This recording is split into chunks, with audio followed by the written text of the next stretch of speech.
pass the floor to the Representative of Algeria. شكرا. Thank you, Madam President. I also thank Mr.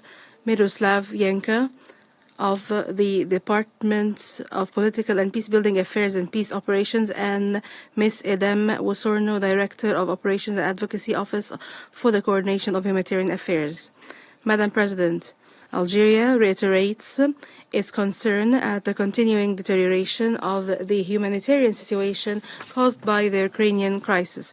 In view of the increasing loss of civilian lives, the continued suffering of the population, including millions of refugees and internally displaced persons, and the destruction of vital civilian infrastructure.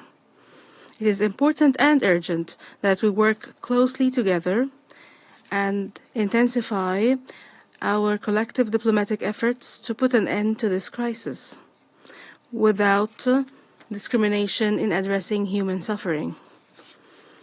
It is also important that all parties give priority to the protection of civilians and strictly comply with their obligations under international law, including international humanitarian and human rights law.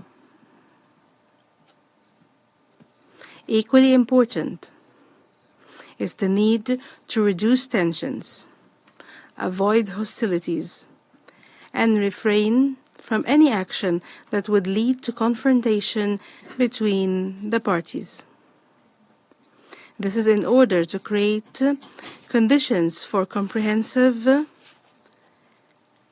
and constructive dialogue and negotiations in line with the principle of the peaceful settlement of disputes.